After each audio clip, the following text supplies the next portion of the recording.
Welcome back again to Joe Stunner Boxing. I wanted to talk a bit about Eddie Hearn because this Conor Benn farce is going on and on and on. And as you probably know, within the last week, he was provisionally suspended by UKAD, the UK anti-doping agencies. And I'm just wondering whether Eddie Hearn is sort of regretting or beginning to regret nailing his colours to Conor Benn's mast, because he's being dragged along through the mud the more that this really sort of clusterfuck of a situation unfolds. And it seems to be growing. It's like a sort of cancer that's continually growing. And to be honest with you, although Hearn has said, repeatedly during interviews with, I think, IFL and Boxing Social, he was saying, look, I believe this kid. I believe him when he says he's innocent and blah, blah, blah. In other words, what does he believe? Well, he believes that Benn didn't knowingly juice when he pissed hot. It wasn't a case of him deliberately trying to cheat. Okay, well, that's one thing. But Benn himself denies that the substances were ever in his system. Let's not forget that. And Hearn must be thinking, this is really dragged out, and do I really need this? Hearn, we all know, spreads himself very thin. He now considers himself to be an international promoter. He hosts shows in Mexico, Britain, Australia, Europe, America, all over the place. Saudi Arabia, the United Arab Emirates. He holds shows everywhere. And especially with DAZN, shall we say, not having taken off as people had hoped, or specifically Hearn and his paymasters had hoped, does he really need a headache like Conor Benn that's going on and on and on, month after month after month? I mean, it won't be too long before it's like a year since the fight was the fight with Eubank Jr. was aborted. Does he really need this shadow hanging over him? Well, there's another reason why he might not want it. And there was an article in Boxing News this week about this subject, and let me read you something. It's very, very convoluted, and it's full of, put it this way, I'm not blowing my own trumpet, but I've got a degree in English language and literature, and this thing would bewilder me. I mean, it's just the most ridiculous, sort of pretentious, flabby, flatulent, legalese type of speak, corporate speak, but I'm going to read it anyway, and then we'll sift through it. I'm going to read it because it is actually verbatim from UKAD's policy. And that is this, okay? Now, let me find the start of it, because my God, it's long. Strap yourselves in.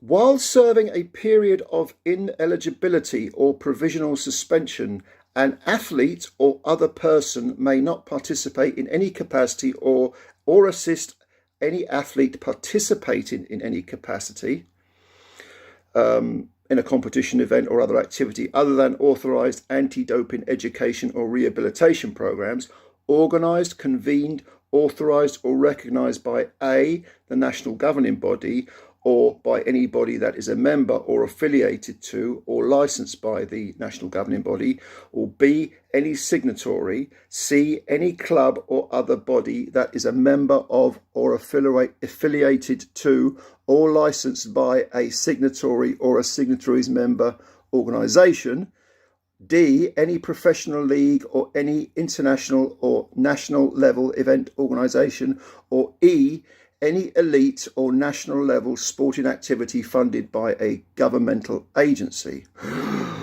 You lose the will to live, don't you? So what does all that pompous crap mean? Well, it means this. Any promoter or fighter or trainer or other British Boxing Board of Control licensee who participates in any way in a Benn bout risks the loss of their board licence. Okay? And reputable entities are likely to be wary of involving themselves with a Benn in a Benn competition unless and until his provisional suspension is lifted. So, like I say, this article's in Boxing News if you want to read the whole thing. It's a very, very good article. What this means is that Hearn, as a licence holder, as a promoter, can be sanctioned himself by the British Boxing Board of Control. He holds he holds a promotional license. If he gets involved with Connor Benn being licensed elsewhere, in over the hills and far away, he could still find himself open to disciplinary action by the British Boxing Board of Control. And UKAD it operates under the rules of the World Anti-Doping Agency, WADA, the World Anti-Doping Code. So Benn and any person who in any way facilitates or participates in a Benn contest could face significant action. That's how it's phrased here. So Hearn, now what are the chances of that happening, of Hearn being sanctioned or suspended or whatever as a promoter by the board, the British board? Well, I wouldn't rule it out, but at the same time, you've got to bear in mind that in terms of finance, resources, Hearn is driving a juggernaut, whereas the British Boxing Board of Control are driving a smart car. Hearn is a very powerful promoter worth tens of millions of pounds. He's the head of an organisation which is if it was to be floated on the stock exchange, would probably be talking $1 billion plus. I don't know. I'm only pulling these figures out of my top of my head.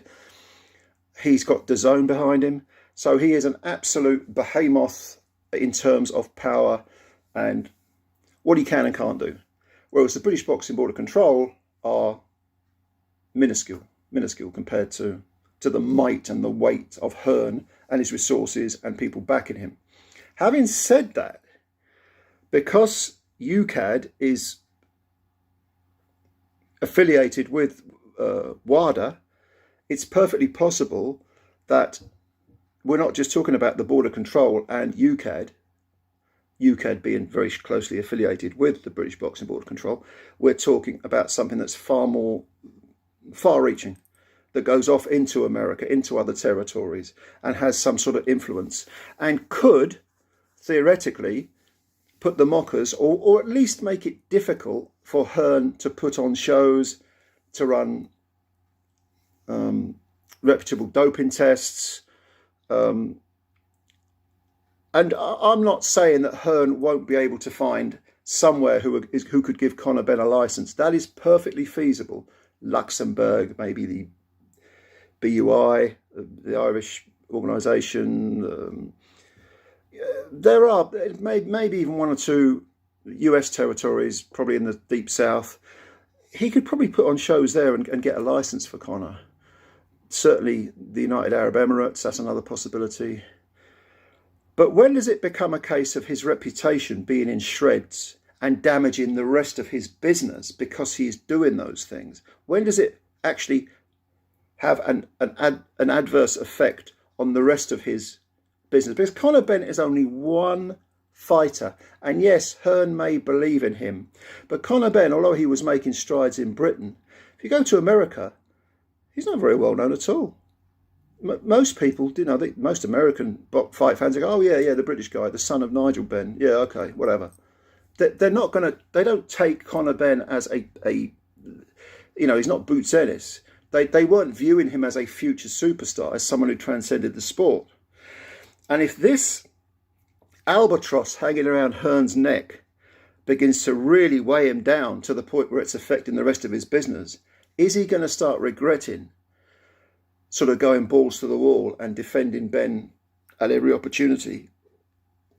I think those thoughts have probably already gone through his head. That's what I suspect.